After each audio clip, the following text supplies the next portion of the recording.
Here is something nobody tells you about investing in your child's dream. The moment you sign that check, you stop being their parent. You become their banker, and bankers apparently don't get invited to grand openings. Let me tell you all about my experience. Welcome back to Dad's True Revenge.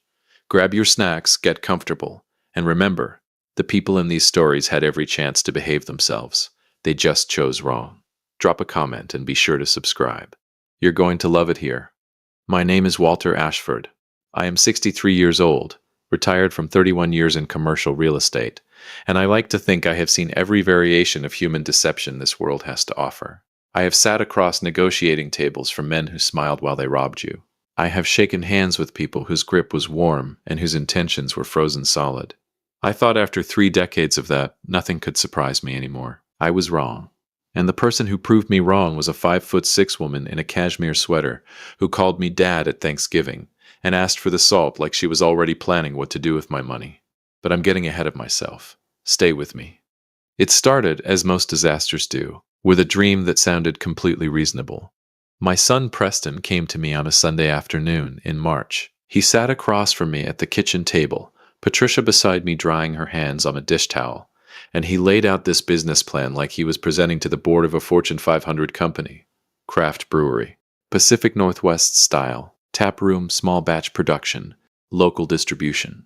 He had folders, projections, a logo for heaven's sake. I looked at Patricia. Patricia looked at me. Preston leaned forward and said, "Dad, I've been researching this for 2 years. This isn't a whim. This is a real business."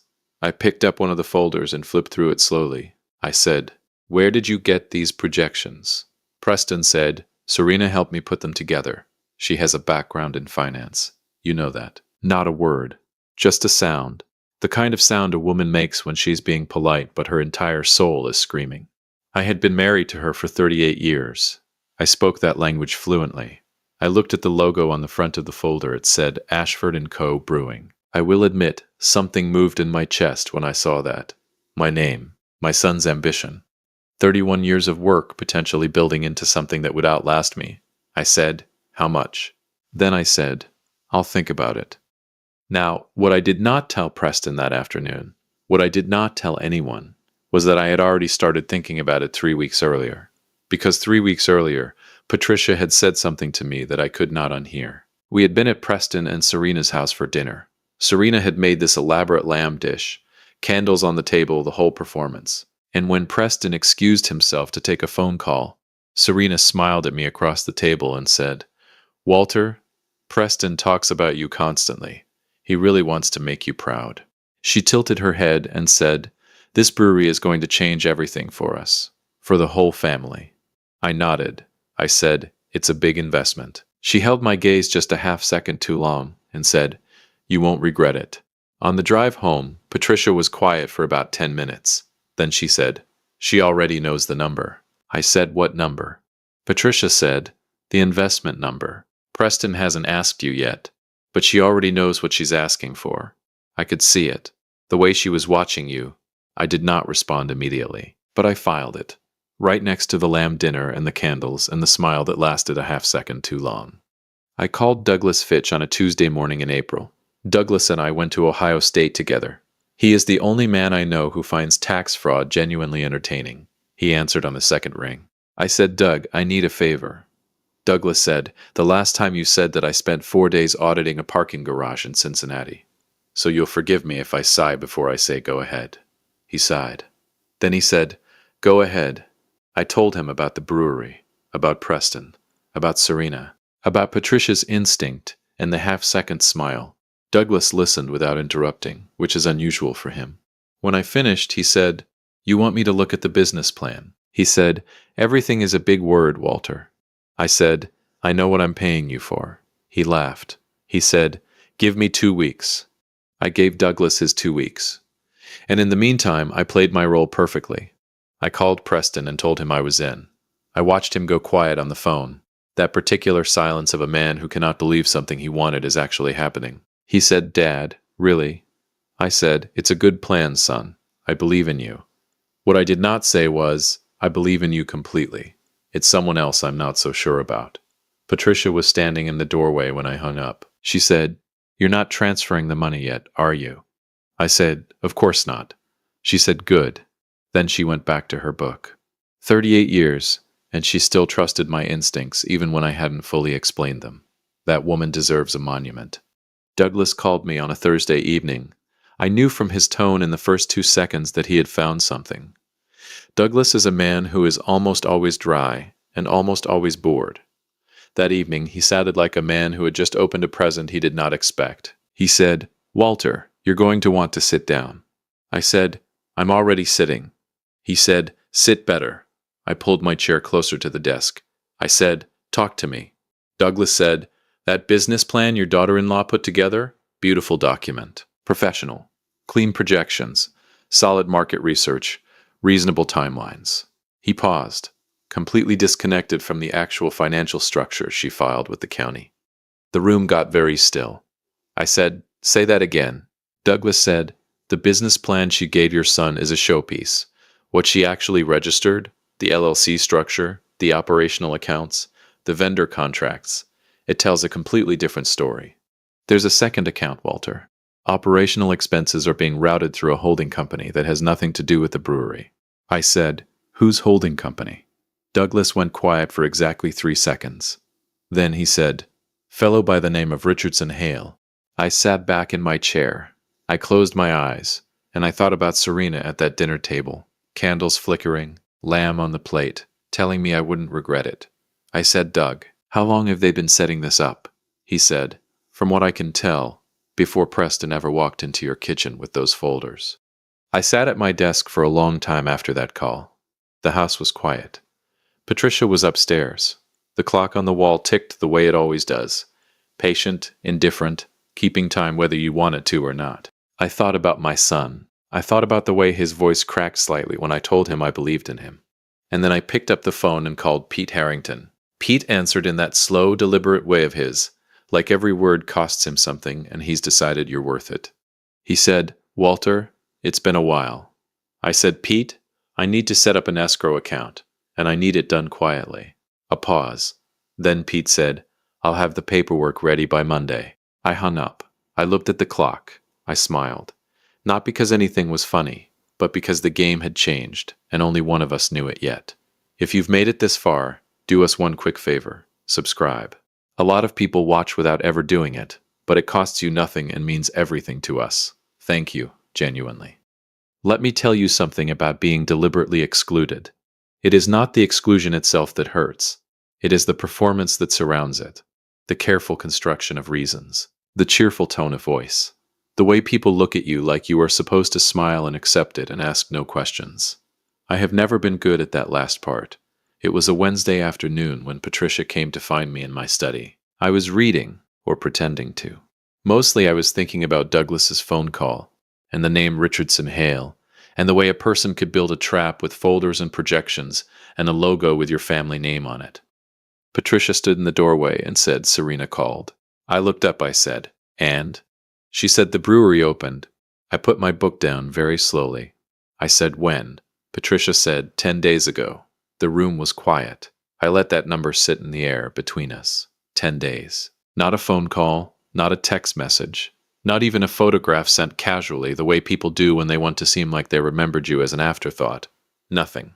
I said, "What exactly did she say?" Patricia sat down across from me. She folded her hands in her lap the way she does when she is controlling something. Anger, I suspected, though with Patricia it always comes out looking like composure. She said, and I am quoting directly here, so don't look at me like that. She said, "It was 10 days ago. We only invited close family and friends." It was very intimate, very low-key. I looked at my wife. My wife looked at me. I said, "Close family and friends." Patricia said, "That's what she said." I said, "We are his parents." Patricia said, "I'm aware of that, Walter." I leaned back in my chair. I thought about the word intimate. I thought about $480,000. I thought about how intimate is a very interesting word to use when you were describing an event that was funded almost entirely by someone you chose not to invite. Then I smiled. Patricia watched me smile and said, "Why are you smiling?" I need you to explain the smile because from where I'm sitting, there is nothing remotely amusing about any of this. I said, "I'm smiling because she called. Patricia said, "She called to tell us we weren't invited." I said no. She called to check on me. There's a difference. Patricia stared at me for a long moment. Then she said, "Pete?" I said, "Everything is exactly where it needs to be." She nodded once, stood up, smoothed her blouse, and walked back out of the room like a woman who had decided to trust her husband one more time and was reserving the right to say "I told you so" if it went sideways. 3 days passed. I went about my life with the particular calmness of a man who is waiting for something he is already prepared for. I had breakfast. I read the paper. I called Douglas twice to confirm the details he had sent me, and both times he answered with the enthusiasm of a man who was genuinely enjoying himself, which for Douglas meant he said things like, "This gets more interesting every day," in the same tone most people use to discuss the weather. On the third day, my phone rang. I looked at the screen. Serena. I let it ring twice, not because I wasn't ready, but because I believe in the power of making people wait exactly long enough to feel it. Then I answered. I said, "Serena, what a nice surprise." Her voice came through warm and slightly breathless, the way it always was when she was performing urgency without wanting to seem panicked. She said, "Walter, hi, I'm so glad you picked up. How are you? How's Patricia?" I said, "We're wonderful, just enjoying the week. Quiet around here." She laughed, that light, practiced laugh. She said, "That sounds so nice. Listen, I don't want to take up too much of your time." I said, "You're not. Take all the time you need." A tiny pause. Then she continued, "So we've been getting the brewery fully operational. And you know how it is with new businesses. The first few weeks are there's so much coming at you at once. Vendors, staffing, permits." I said, "Sounds exciting." She said, "It really is. It really truly is. Preston is in his element. It's wonderful to watch." Another small pause, shorter this time. "So the thing is, Walter, some of the initial bills are coming due. Operational setup costs, some equipment balances, just the natural cash flow of a new launch. And we were expecting the investment transfer to have cleared by now, and I just wanted to touch base and make sure everything was still on track on your end." Silence. I let it stretch. 1 second. 2. 3. She said, "Walter." I said, "I'm here." She said, with just the faintest tremor of impatience underneath the warmth, "Did you get a chance to transfer the money?" And I smiled. Not the polite smile I use at dinner parties. Not the professional smile from 30 years of closing deals. The real one. The one Patricia says makes me look like I know something the rest of the room doesn't. I said, "Of course. It was handled weeks ago." Now, you need to understand what happened in the silence that followed that sentence, because that silence told me everything I needed to know and confirmed everything Douglas had already found. If Serena was who she presented herself to be, a devoted wife, a diligent business partner, a daughter-in-law who simply forgot to invite her husband's parents to a grand opening, that silence would have lasted half a second. She would have exhaled and said something like, "Oh, wonderful, it must just be a processing delay. I'll check with our bank." Instead, the silence lasted 4 full seconds. 4 seconds is a long time on a phone call. I counted. Then she said very carefully, "Handled how?" I said, "Transferred. As agreed. Every dollar." She said, "To the account?" I said, "To the account that was set up for this purpose, yes." Another pause, shorter this time, but tighter. I could almost hear her recalculating behind it. She said, "Which account specifically? Because I want to make sure our bookkeeper is looking in the right place." I said, "Pete Harrington has all the details. He handled the transfer on my behalf. You remember Pete. I mentioned him when we discussed the legal structure. Give him a call. He's been expecting to hear from someone." The temperature of the conversation changed. I cannot explain it more precisely than that. Something shifted, the way air shifts before a storm. And for just a moment, just one unguarded moment, Serena stopped performing. She said, "Who is Pete Harrington?" And there it was. Because if you were a legitimate daughter-in-law managing a legitimate business funded by your father-in-law's legitimate investment, and your father-in-law told you his lawyer handled the transfer, you would say, "Great, I'll call him right away. What's his number?" You would not say, "Who is Pete Harrington?" in a voice that had gone 2 degrees colder than it was 60 seconds ago.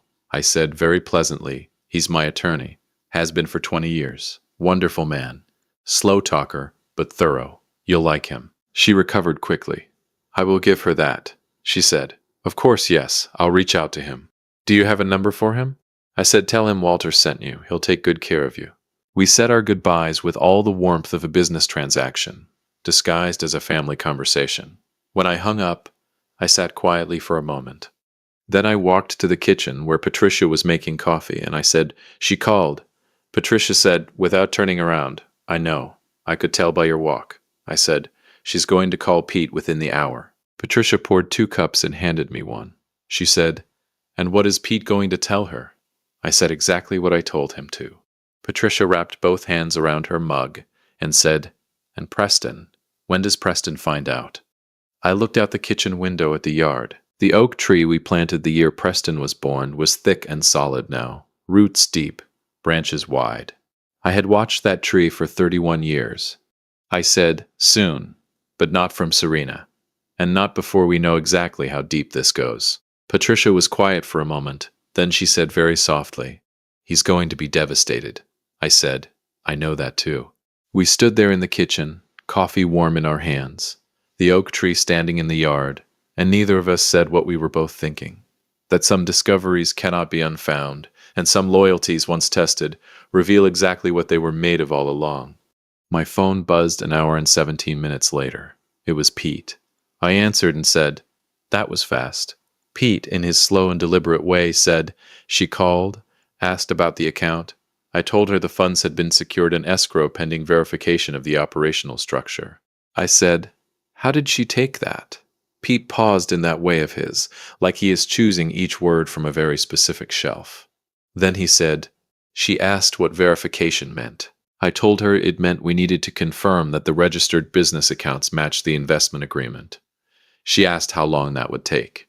Another pause. I told her it depended entirely on how cooperative the documentation process was. I said, and. Pete said, she hung up before I finished the sentence. I set my coffee down on the counter. I said, Pete, it's time to make the call to Douglas. Pete said, already ahead of you. He sent the filing documents an hour ago. A long pause. Then, slowly, like a man savoring the weight of what he's about to say, Pete added, Walter, there's something else. I said, tell me. I said, what about him? Pete said, he's not just Serena's cousin. He filed paperwork in 2 other counties, 2 other businesses, 2 other investors. The kitchen was very quiet. I said, this isn't the first time. Pete said, no, Walter, it is not. I stood at the kitchen window for a long time after that call. The oak tree, the yard. 31 years of watching something grow. And somewhere across town, in a brewery with my family's name above the door, a woman was making phone calls she thought I didn't know about to a man I now knew more about than she realized.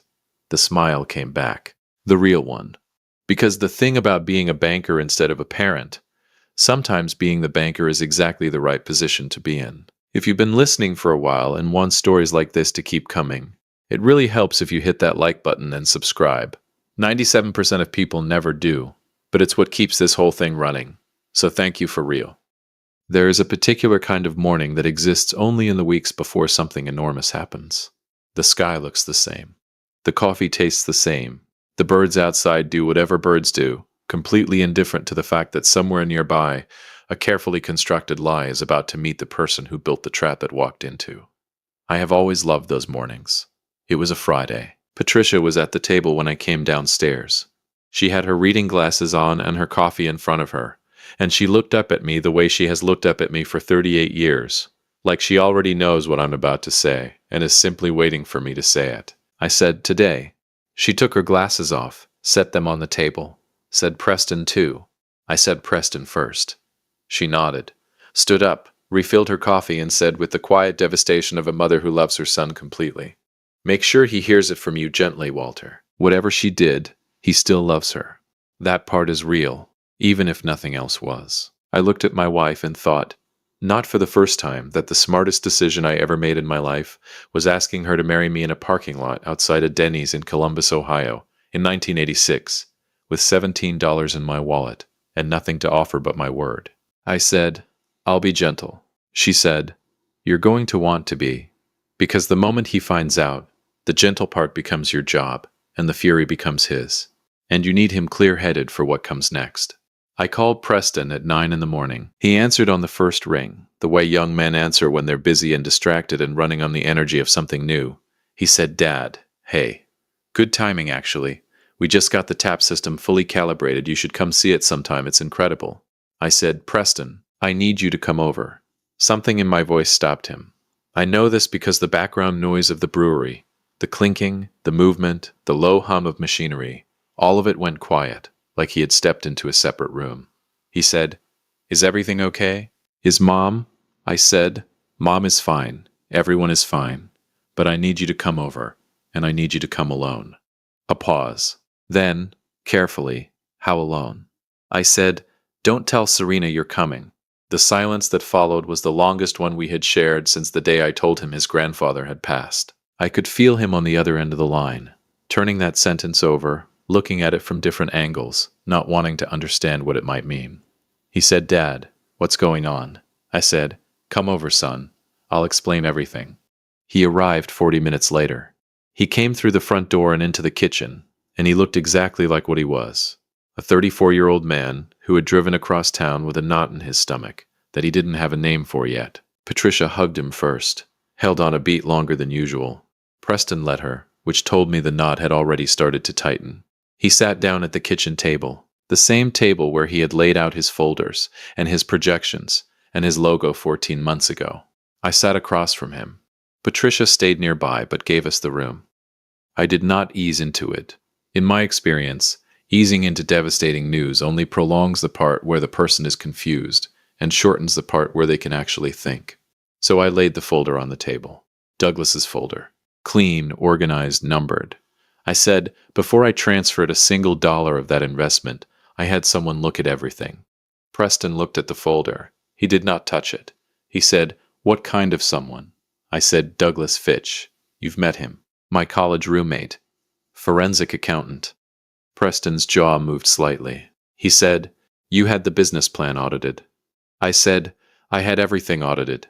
He looked up at me, and I watched something move across his face. Not anger, not yet. Something more complicated. The particular expression of a person who is starting to understand that two conversations have been happening simultaneously, and they were only present in one of them. He said quietly, "What did he find?" I opened the folder, and I walked him through it.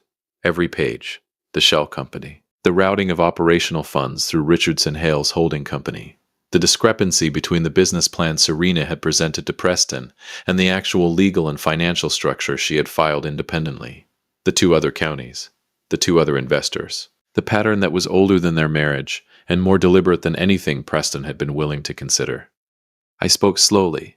I did not editorialize.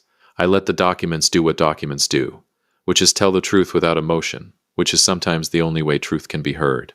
When I finished, Preston sat very still. He did not cry. He did not shout. He stared at the folder for a long moment, and then he said in a voice that was almost too controlled, "How long have you known?" I said, "Long enough to protect the money, not long enough to protect you from this conversation. I'm sorry about that." He said, "The investment, the 480. I said, "In escrow. Pete Harrington's office. Every dollar, it never went anywhere. Serena could reach it." Something crossed his face then. Relief and grief arriving at the same moment, which is one of the cruelest combinations a person can experience. He put both hands flat on the table and stared at them. Then he said, "She told me you'd transferred it. Weeks ago, she showed me a confirmation." I said, "I know." He said, "She fabricated a transfer confirmation?" I said, "Douglas believes so. Pete is working with that assumption." Preston pushed back from the table slowly, stood up, walked to the kitchen window, and stood there with his back to me, looking at the yard, the oak tree. I let him have that. After a long moment he said, without turning around, "Richardson Hale." I said, "Her cousin." He said, "I've met him. 4 times. He came to the brewery last month to look at the equipment." I thought he was just... He stopped. I watched his shoulders rise and fall. I introduced myself, showed him around. He shook my hand. The room was very quiet. Then Preston said, still at the window, "Was any of it real, Dad? Did she ever..." He stopped again. Started over. Was the brewery real, at least? Or was that just the mechanism? And that was the question I had been dreading, because the answer was complicated in the way that only true things can be complicated. I said, "The brewery is real. The building is leased. The equipment exists. The permits are valid. What wasn't real was where the money was going after it arrived. The plan was to run the brewery long enough to justify the investment, extract as much as possible through the operational accounts, and then, Douglas believes, manufacture a financial collapse. Bankruptcy. Clean exit. Preston turned around. His eyes were dry, but his face looked like a man who had aged 5 years in 40 minutes. He said, "And then what? They just disappear." I said, "There's a property, Pete found it. Coastal. Listed under a holding company that connects back to Richardson Hale." Preston stared at me. He said, "She was going to take my father's money and buy a house." I said, "That appears to be the intention, yes." Like a man whose legs have decided they've had enough. He put his elbows on the table, and his face in his hands, and he stayed like that for a while. I did not fill the silence. Some silences are not meant to be filled. Patricia appeared in the doorway. She looked at me. I gave her the smallest nod. She came to the table and sat beside Preston and put her hand on his back and said nothing. Just that. Her hand on his back. After a while, Preston lifted his head. His eyes were red now, but his voice when it came was steadier than I expected. He said, "What happens next?" What happened next took 11 days. Pete filed the documentation with the county. Douglas's report went to 2 investigators who had, it turned out, been building a separate case on Richardson Hale for 18 months, and were very interested in what we had. Serena received a formal notice from Pete's office on a Tuesday morning. I was told she called Pete 4 times that day. Pete, being Pete, returned none of those calls until he was ready. And when he was ready, he spoke slowly and thoroughly, and left no room for misunderstanding. Richardson Hale was arrested on a Thursday. Serena retained a lawyer by Friday afternoon, and on Saturday morning my phone rang. "Serena," I looked at the screen for a moment. Then I answered. She said, "Walter." Her voice was different. The warmth was gone. The performance was gone. What remained was something rawer and, I thought, more honest than anything she had offered me in 2 years of Sunday dinners, and cashmere sweaters and carefully angled smiles. She said, "You knew. From the beginning." I said, "Not from the beginning, but early enough." A long pause. Then she said, "The escrow account." Another pause. "You were never going to just wire the money." I said, "No." She said, "Why didn't you just say something? Confront us." And I thought about that. I thought about Preston at the kitchen window, the oak tree, Patricia's hand on his back. I thought about 2 other investors in 2 other counties, who presumably had not had a Douglas Fitch or a Pete Harrington and had not had a wife who noticed a half-second smile. I said, "Because saying something would have protected my money. What I did protects the people who come after you." Silence. Long and complete. Then she said very quietly, "He didn't know, Walter. Preston didn't know any of it." I said, "I know that." I said, "He's my son. I know exactly what he is." She had nothing after that. We said nothing more. The call ended. Preston filed for divorce 8 weeks later. It was not easy. None of it was easy. He came to dinner on Thursday nights, and sometimes he talked, and sometimes he just sat with us and ate, and let the house be what it had always been, a place where nothing was required of him except to show up.